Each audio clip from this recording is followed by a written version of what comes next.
જય હિન્દ મિત્રો, 3 ફેબ્રુઆરીના short and sharp current અફેર્સમાં પ્રથમ મુદ્દો જોઈએ તો 1 ફેબ્રુઆરીએ ઇન્ડિયન કોસ્ટ ગાર્ડ એટલે કે ભારતીય તટરક્ષક દળનો 50મો રાઇઝિંગ ડે ઉજવાઈ ગયો।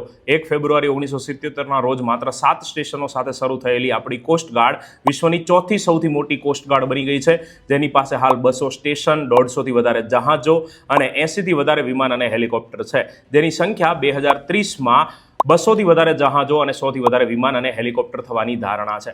હમણાં જ જાન્યુઆરીમાં તેનું સૌથી મોટું જહાજ સમુદ્ર પ્રતાપ, જે એક પોલ્યુશન કંટ્રોલ વેસલ એટલે કે પ્રદૂષણ નિયંત્રણ જહાજ છે, તેનું અનાવરણ ગોવામાં કરવામાં આવ્યું, કારણ કે ગોવા શિપયાર્ડ લિમિટેડ દ્વારા તેને બનાવવામાં આવેલું છે। 2 ફેબ્રુઆરીએ વર્લ્ડ વેટલેન્ડ ડે ઉજવાઈ ગયો, એટલે કે વિશ્વ જળ સંપ્લવિત દિવસ 2 ફેબ્રુઆરી 1971ના રોજ ઈરાનના રામસારમાં રામસાર સંધિ થઈ હતી, જે વેટલેન્ડના સંરક્ષણ માટે હતી, જે યાયાવાર પક્ષીઓની પ્રજાતિ છે તેને ટેકો આપે છે। અને ભારતમાં આ દિવસના એક દિવસ પૂર્વે એટલે કે 1 ફેબ્રુઆરીના રોજ 97મી અને 98મી રામસાર સાઇટ જાહેર થઈ છે। તો આપણી કચ્છની છારીઢંઢ અને ઉત્તર પ્રદેશના ઇટાહાની અંદર આવેલી પટના બર્ડ સેન્ચ્યુરી આ બે જાહેર થઈ છે।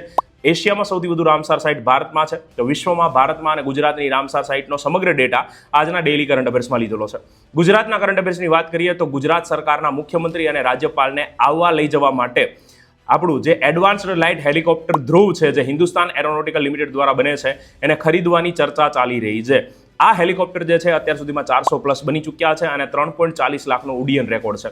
એની અંદર મેડિકલ ઇન્ટેન્સિવ કેર યુનિટ એટલે કે MICU, એને આપત્તિ રાહત કામગીરીમાં અને દેખરેખમાં અને અનેક મલ્ટી યુઝમાં લઈ શકાય છે। આ હેલિકોપ્ટરને આજથી એટલે કે 3 થી 8 ફેબ્રુઆરી સુધી સિંગાપોરમાં જે એશિયાનો એરો શો થઈ રહ્યો છે, એની અંદર આપણી એરોબેટિક્સ ટીમ સારંગ રજૂ કરવાની છે। DRDOએ ગેલિયમ નાઇટ્રાઇડ ટેકનોલોજી GAN વિકસાવી છે, કે જે રડારમાં આપણી મિસાઇલ, રોકેટ અને જેટની અંદર ઉપયોગી થઈ શકે છે। એના ઉપરાંત ક્લીન એનર્જીમાં, આપણા જહાજોમાં, ડ્રોનમાં, UAVમાં પણ ઉપયોગી થઈ શકે છે।